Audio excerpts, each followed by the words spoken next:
afternoon. Welcome to Leaders of Tomorrow, India's only daily television platform for small businesses. We bring you the right information to empower you, the SME entrepreneur. Tonight, we are coming to you from the beautiful city of Lucknow, talking about promoting best business practices for you, the SME entrepreneur. Do stay tuned. We're bringing you highlights of an expert panel discussion.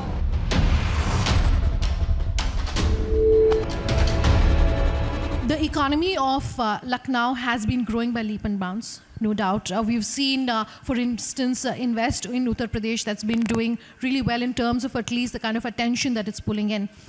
Given the elections and that we are in the backdrop of that and we're very close to that, how perhaps are things going to change on the ground for the economy of Uttar Pradesh, for Lucknow and for the entrepreneurs based here? Talking about the Indian economy, I would draw from a macro perspective first. The economy has been growing at around 7 to 7.5% on average, and we expect it to expand at the same rate for the next 20 years.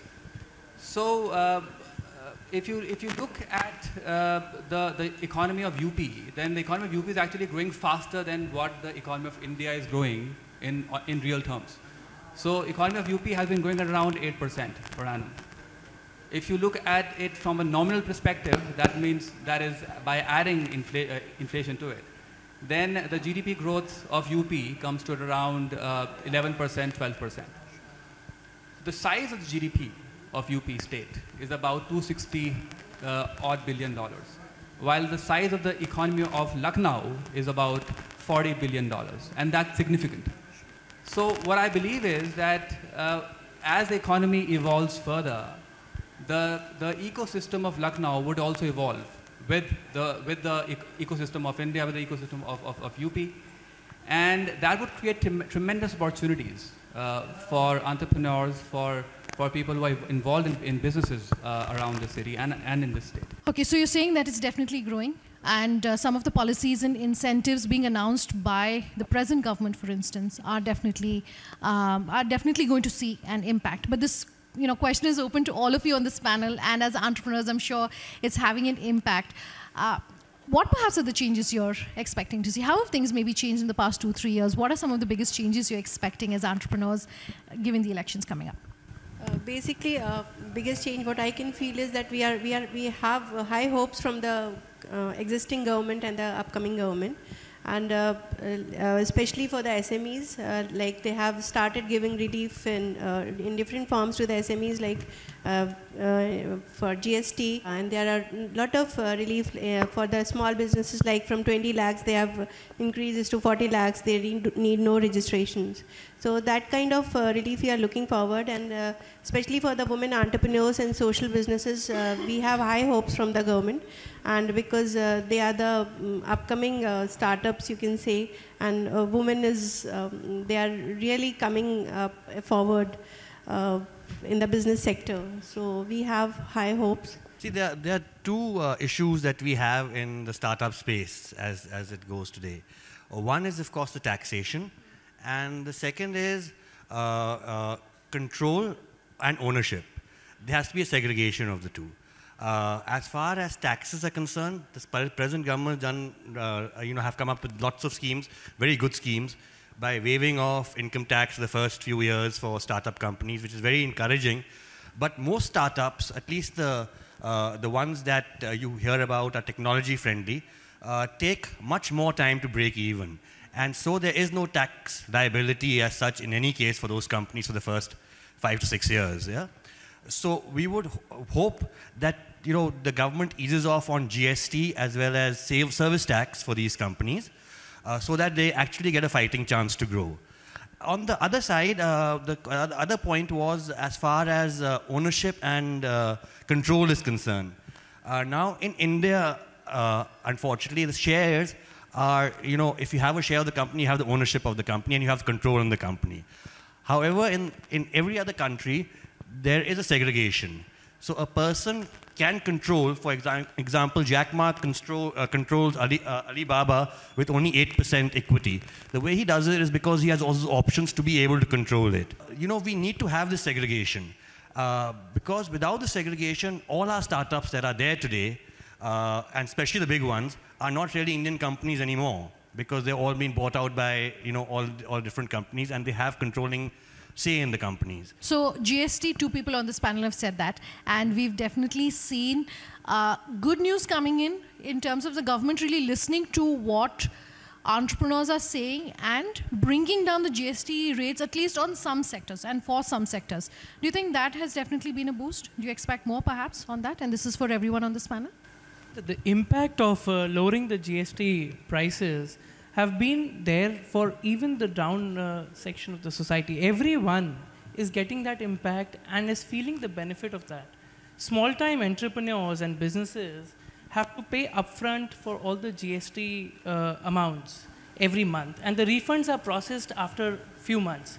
So it really impacts them and helps them in sustaining that kind of a capital. Bilal, do you have something you want to add? Actually, I want to dig deep in the problem, that what is the actual problem? Why India is on the 70th number in the ease of doing business? Why there are such bad rules for taxation and GST? Why? Like the root cause. There is a root cause of all this issue.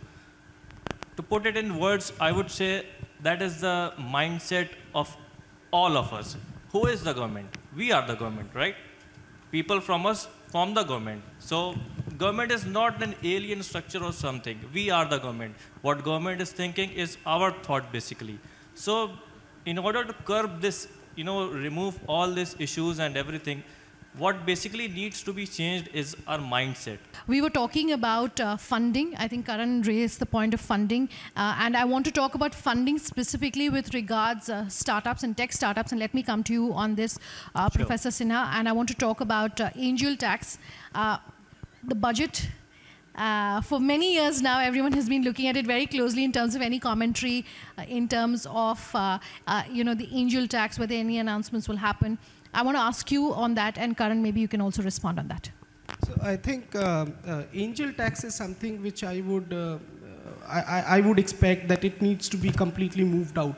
No clarification, nothing, etc., is going to help it out. Sure that there is some intention behind bringing up clauses like angel tax because you want to curb money laundering, but I think you have to figure out other ways of doing it, because when you are in the early phases of promoting startups and innovation, you require quantum of capital, then quality of capital. So once you have achieved some quantum, then you can now, know that enough capital is coming, let's figure out what quality of capital is coming. So that's the rationale based on which I think things like angel tax needs to be moved out. The flaw that I see in Section 56 or angel tax is the fact that it actually targets the actual and not the potential. Now, a startup is actually an idea, right? I mean, an idea that can change the world or not. But it's not up to us to decide, right? The market, it's a free market. The market will decide what the valuation of an idea would be. So I think it's impossible to value an idea in the short term based on what the balance sheet holds or what the cash flow statement is saying. So ultimately, I think this Section 56 is stifling capital in a cash-starved economy. So at this point in time, we should be actually focusing on how much capital we can attract to the ecosystem of startups. Because here is where all your innovation, R&D, and research will take place. Sure, Aman? Yeah, just to add to what Karan said, in today's world, how the angel tax basically works is that a company is valued by an X person based on his perception of the idea and the team.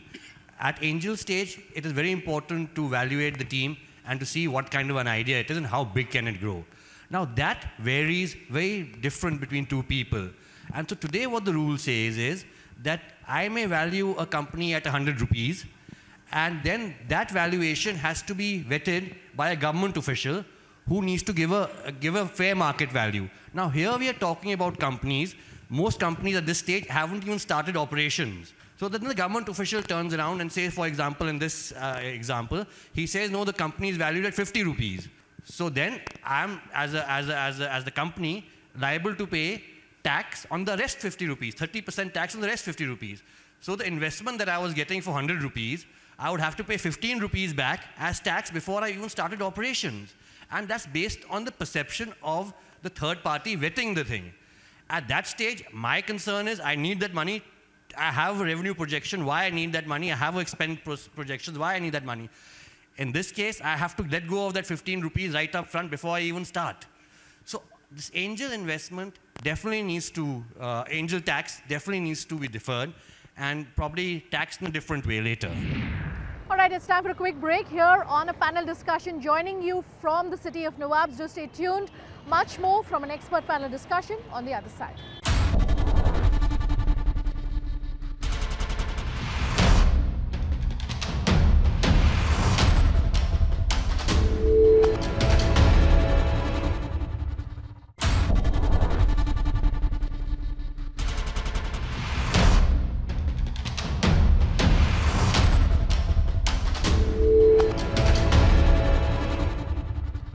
Welcome back and thanks for joining us on this special panel discussion. Joining you from the city of Nawabs, talking about promoting the best business practices.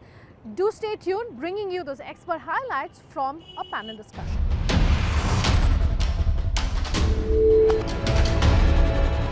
What is the role of the government in an entrepreneur's life? Allowing innovation to happen and having a hands-off approach, or making the rules, making the regulation and ensuring that businesses are following that? And maybe I can come first to the right side of my right side of the panel and ask them, according to you, what should the government be doing in the life of an entrepreneur? They should, for an entrepreneur, they should first take us out from the global competition, because as an SME, we get missed out in the global competition. So first of all, we should be focused. And like the government has come up with ODOP, one district, one product. So it should be basically like labor intensive thing, like industries should be highlighted. Because like for example, take Jute for Life. We are working with Jute, we are giving employment to around 500 plus women, rural women of Uttar Pradesh, but we don't have any existence just because Jute is not our product, it is a West Bengal product. So that should be taken care of by the government. Just to add up to that, government has to act like an enabler of growth. They are there to support the startups, the ecosystem, the entrepreneurs, to give them a platform where they can avail the global practices, they can understand the use of technology, and can move forward with time. They have to give a platform where buyers and global bigger organizations can come to these small-time businesses and help them through the whole journey. Okay. The government is being a little tight with the rules right now, because especially for like people like us, and very honestly, like I'm not too much into, I'm not interested like in accounts or a certain department, but there's so many rules and regulations that have to be followed, that being a woman and dealing with so many different things, it's not possible for us to look after everything. So, you know, just on a very practical level, if I don't have someone behind me, I cannot run my business. Okay, so you're, I would assume, continuing, you know, the thought that Amar also left us with in terms of saying maybe not having taxation maybe for a couple of years. Yes, and besides taxation, like relaxing things so that people feel encouraged to work. I think one, so you asked for whether they should be having hands-off approach and whether more rules should be there. I think one, in general, when you talk about innovation, innovation doesn't happen without hands-off approach. Even for large corporations, if you want to have innovation, you require a lot of freedom. Okay? Without that, innovation doesn't happen. Second, innovation requires slack. So when Anju was talking about, she said that I'm so preoccupied with my current set of operations that it doesn't leaves me enough time to get into the other growth or innovation side of the story. So there, what I understand is, yes, if you have to run governance, etc., you have to have some rules. But for certain size of companies, especially the smaller ones, I think rather than acting as just rule enforcers, you should also be a service provider. So let's say an IT department has a specific cell to take care of. So anybody who wants to pay tax, they come there, get their issues sorted out, and pay that. So one service providing cell should help all these things out. Sure. I would go with what Sir said in the sense that government needs to have a more hands-off approach, and that's also what Modi ji had said, minimum governance, when he was campaigning for his campaign. Minimum governance will help startups, at least, come up with more innovative ways of doing innovative products. There has to be government oversight. Obviously, nobody's asking for government oversight to be totally removed. But yes, it has to be hands-off approach rather than a total hands-on approach. Actually, adding to Mr. Gaurav and Mr. Amar, there is a lot government can help us in. Suppose we have a whole startup ecosystem. Government can actually add more people who are aware of startups and technology, and they would greatly help startups to grow. And apart from that, let's come to angel tax thing. That is something that is, a bottleneck for startups. Instead, my view is that government should basically add up to that investment. Suppose someone is investing X amount, government should actually add an amount to that and give it to the startups. 90% of all questions that entrepreneurs in every city that we're going to ask us is, why haven't we been able to raise funds? The government has many schemes, the CGT MSE scheme, for instance, where they're saying 2 crores, collateral free, where they're saying under 59 minutes, 1 crore is, we'll ensure that you're getting that kind of funds. But not much seems to be coming down to the entrepreneurs, at least that's what we hear. So either if you could comment on what is needed to ensure implementation of this, or to say how can funding into the ecosystem be improved for small businesses at a time when NPAs are at a 10-year high, and therefore funding to even large businesses are being hit. To all of you gentlemen and to our lady entrepreneurs as well. Regarding what you said about the 59 minutes loan, I am the live example. I was super excited when I read the news in the newspaper morning that now the entrepreneurs can get 2 crores of loan in 59 minutes and without any collateral security.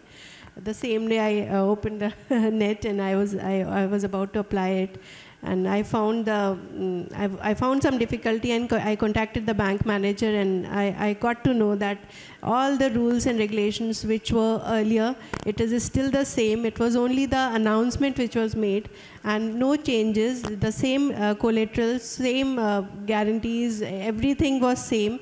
So there was nothing except the announcement.